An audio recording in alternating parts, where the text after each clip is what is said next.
انسان سے مجبوری میں کوئی کام ہو جائے تو وہ تو معاف ہوتا ہے، لیکن وہ کہے کہ میں بھول گیا تھا، میرا دھیان نہیں رہا تھا، مجھے یاد نہیں رہا تھا، تو یہ غفلت ہے۔ تو غافل اب جب آپ ہو جاتے ہیں تو پھر غفلت انسان کو روز بروز زیادہ غافل کرتی جاتی ہے۔ مال کماتے کماتے مقصد مال نہیں بنانا، دولت حاصل کرتے کرتے محبت دولت کی نہیں دل میں پیدا کرنی، بال بچے، گھر بار، مکان، اس کے پیچھے بھاگتے بھاگتے ایسا نہ ہو کہ پلٹ کر دیکھیں تو ہمارا بہت سا روحانی، فکری اور ذہنی نقصان ہو چکا ہو۔ بہت سارے لوگ ہم میں سے ایسے ہیں جو الحمدللہ مقصود نہیں دولت کو بناتے، جن کا مقصود رزق حلال ضرور ہے لیکن وہ اس کو اپنے ذہن پہ سوار نہیں کرتے، صرف دولت کی ہو کے زندہ نہیں ہے، وہ اللہ کے بندے بن کے زندہ ہیں، رسول اللہ صلی اللہ علیہ وسلم کے غلام بن کے فخر محسوس کرتے ہیں۔ دولت کی طرف جتنی زیادہ ہماری توجہ ہو گئی ہے اور مال کی جانب جتنا زیادہ ہمارا ذہن ہو گیا، سارے رشتے مال میں تلنے لگ گئے، ہر چیز کو اسی عینک سے دیکھا جانے لگا ہے۔ اللہ تعالیٰ نے قرآن مجید میں ارشاد فرمایا کہ یا ایھا الذین آمنوا لا تلہکم اموالکم ولا اولادکم عن ذکر اللہ، اے ایمان والو، تمہارا مال اور تمہاری اولاد تمہیں اللہ کے ذکر سے کہیں غافل نہ کر دے۔ اولاد بھی تمہاری ہے، مال بھی تمہارا ہی ہے، رہے گا بھی تمہارے پاس، لیکن اس کی موجودگی میں غافل نہ ہو جانا، غافلوں جیسی زندگی نہ بتانا۔ جو لوگ سڑک کو منزل بنا لیتے ہیں وہ رستے میں رہ جاتے ہیں۔ سڑک جو ہوتی ہے وہ راستہ ہوتی ہے، منزل نہیں ہوتی۔ یہ جو رزق ہے، دولت ہے، مال ہے، اولاد ہے، یہ تو سارا رستہ ہے اللہ کی طرف جانے کا، کہ تھوڑا سا رزق حلال کمائیں، کمر سیدھی ہو جائے اور پھر ہم اپنے رب کریم کی عبادت کریں۔ ہم رزق حلال کمائیں تاکہ ہم ہاتھ پھیلانے سے بچیں اور ہم اللہ کے بندوں کی ضروریات کا خیال کریں، دین کے کاموں میں اپنے آپ کو مشغول کریں، کچھ نہ کچھ اپنا حصہ پیش کریں۔ یہ مقصود تھا، یہ منزل نہیں، یہ تو صرف ایک رستہ تھا۔ ہم نے اب کیا کیا ہے کہ یہی چیز ہماری منزل بن کے رہ گئی ہے۔ رات پیسے گننا، سویرے اٹھ کے پھر گننا شروع کر دینا، پیسوں میں رشتوں کو تولنا، پیسے کے ساتھ ہی اپنے آپ کو ہر وقت لگائے رکھنا، الجھ کے رہ گئے ہیں لوگ، الجھ کے، اور پھر کوئی بندہ جیت نہیں رہا۔ ہمارے دادا بھی یہی کہتے تھے کہ کچھ پیسے کمانے ہیں تاکہ بچے پال لوں، یہ کہتے کہتے چلے گئے۔ ہمارے ابا بھی یہی کہتے تھے، پھر اس کے بعد ہم نے بھی یہی بولی بولنی شروع کر دی ہے، تو جیتا تو کوئی بھی نہیں، جیتا تو کوئی بھی نہیں۔ مال کو ضرور حاصل کریں۔ حضرت بہاءالحق نقشبند بخاری رحمۃ اللہ علیہ فرماتے ہیں، میں نے مینا کے میدان میں ایک نوجوان دیکھا جو لاکھوں کا کاروبار کر رہا تھا، لاکھوں کا، دیناروں کا کاروبار کرتا تھا، سونے چاندی ہیرے جواہرات کا کام کرتا تھا، لیکن فرماتے میں نے اس کے دل پہ نظر ڈالی، لاکھوں کا کام کرتا تھا پر اس کا دل ایک منٹ کے لیے بھی اپنے رب کی یاد سے غافل نہیں تھا۔ ہر وقت اس کا دل اپنے مالک کی یاد میں مصروف تھا، ہر وقت۔ ارشاد فرماتے ہیں کہ میرا شروع میں اس کے بارے میں گمان یہ تھا کہ دیکھو یہ شخص کیا کر رہا ہے، پیسہ کما رہا ہے، دولت کے چکر میں پڑا ہوا ہے۔ فرماتے ہیں کہ پھر میں نے ایک اور منظر دیکھا، ایک اور رنگ میں نے دیکھا کہ وہ کما رہا تھا، اور پھر اختتام حج پہ میں نے دیکھا کہ جو کمایا تھا سارا اللہ کے بندوں پہ خرچ کر رہا تھا۔ آپ اور میں، ہم نے دیکھنا صرف یہ ہے کہ کہیں ایسا تو نہیں ہے کہ دولت میں الجھ گئے۔ بہت سارے لوگوں نے یہ کہا تھا، ہم سنتے تھے جب کوئی آدمی جانے لگتا تھا نا پردیس پیسہ کمانے کے لیے، تو وہ کہا کرتا تھا کہ میں ملک سے باہر جا رہا ہوں، 2 4 5 سال لگا کے آؤں گا، واپس آ کے پھر یہاں میں نے کوئی کام کرنا ہے، تھوڑے سے پیسے کماؤں تاکہ یہاں نہ پھر میرا سلسلہ کوئی بن جائے۔ وہ 3 سال لگانے گئے تھے پر 30 گزر گئے ہیں، لوٹ کے واپس کوئی نہیں آئے۔ وہ 4 سال کا کہہ کے گئے تھے پر سال 40 ہو گئے، لوٹے نہیں۔ کیوں نہیں لوٹے؟ اس لیے کہ پہلے مفاد چھوٹا تھا، خیال یہ تھا کہ تھوڑے سے پیسے آ جائیں گے، بچوں کا خرچہ چلنے لگ جائے، فیسیں پوری ہونے لگ جائیں، اور مجھے کسی سے مانگنا نہ پڑے تو بس پھر میں کامیاب ہوں. یہ طے کیا تھا. اس کے فوراً بعد پھر جب باہر گئے تو خیال آیا کہ نہیں، صرف پنکھے کا نہیں، اے سی کا بل بھی دینا پڑے گا. پھر تھوڑا اور آگے بڑھے تو خیال آیا کہ چھوٹی گاڑی پہ گزارا نہیں ہوتا، بڑی گاڑی نہ لے لیں. پھر خیال آیا کہ بڑی گاڑی لی ہے تو یہ تو اندر کھڑی نہیں ہوتی، سامنے والا پلاٹ مل جائے تو ذرا گراج اچھا بن جائے گا. پھر الجھ گئے دوستو. پھر نہ مالک حقیقی کی جانب وہ نظر جو ہماری ہونی چاہیے تھی نہ رہی. ذوق سے نماز پڑھتے تھے، پھر ہماری نمازیں مختصر ہو گئیں. ہم سویرے اٹھ کے ذوق سے قرآن پاک پڑھتے تھے، پھر وہ وقت بھی ہمارا دفتر کی تیاری میں لگ گیا. رات درود شریف پڑھتے تھے، لیکن وہ بھی سارا ہمارا حساب کتاب میں وقت گزر گیا. ہم نے یہ سمجھا ہی نہیں کہ دولت کارخانہ نہیں دیتا، دولت سیٹھ صاحب نہیں دیتے، دولت آپ کو آپ کی فیکٹری نہیں دیتی، دینے والے تو رب کریم کی ذات ہے. تو جہاں سے آنا تھا وہاں توجہ دینی چاہیے تھی کہ جہاں صرف ایک سبب تھا، ذریعہ تھا. حضرت اویس کرنی رضی اللہ تعالیٰ عنہ، ہمارے صوفیاء میں ایک لفظ بولا جاتا ہے فقر بوذر، یعنی کچھ لوگ ایسے ہیں جو سیدنا ابو ذر غفاری رضی اللہ تعالیٰ عنہ کے طریقے پہ چلتے ہیں. ایک لفظ بولا جاتا ہے فقر بوذر. کچھ لوگ فقر بوذر کے قائل تھے، اسی مزاج کے قائل تھے حضرت سیدنا اویس کرنی رضی اللہ تعالیٰ. ان کے ذہن میں ایک بات بیٹھ گئی تھی کہ یار دینے والا اللہ ہے، دینے والا، عزت بھی اللہ دے گا، رزق بھی اللہ دے گا. بلکہ امام غزالی رحمۃ اللہ علیہ نے تو حدیث لکھی ہے. آپ فرماتے ہیں کہ نبی پاک صلی اللہ علیہ وسلم نے فرمایا جس نے بندوں سے عزت تلاش کی رب اسے رسوا کر دے گا. جو سیاست کر کے عزت حاصل کرنا چاہتا ہے، جو اس طرح کا ماحول بناتا ہے کہ میں کوئی ایسے کام کروں کہ لوگ میری واہ واہ کریں، لوگوں سے عزت کا حصول کرنے والے کو رسوا کر دیا جاتا ہے. عزت در اصل وہی ہے جو رب کریم عطا فرماتا ہے. میرے عزیز دوستو، آپ اپنی توجہ، دل کی توجہ، روح کی توجہ اپنے مالک کی جانب جب کر لیتے ہیں، غفلت کا پھندا اتار دیتے ہیں اور ہر وقت غلبہ رکھنا پیسوں کا، ہر وقت اسی میں سوچنا، اسی میں محو ہو جانا، پھر آپ کا ذہنی نقصان ہوتا ہے. پھر آپ کی روح جو ہوتی ہے وہ بے چین رہنے لگتی ہے.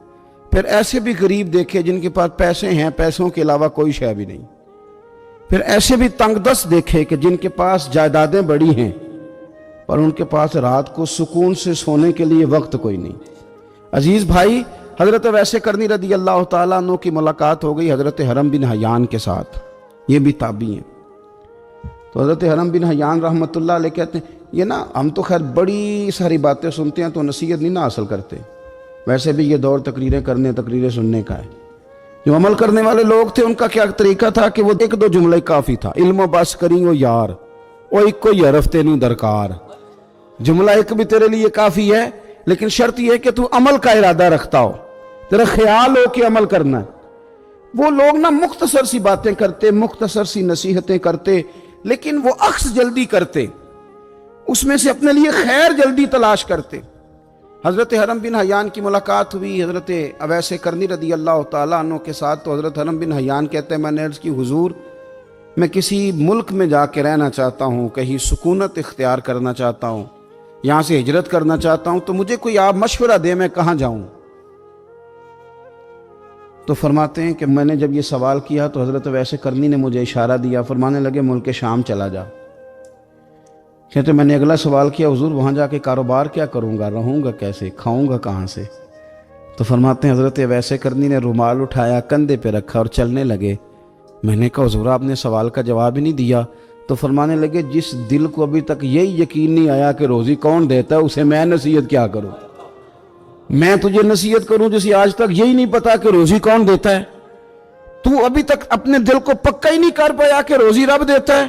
او خدا کے بندے کیا نصیحت کروں تجھے، تو ابھی تک یہاں اڑا ہوا ہے.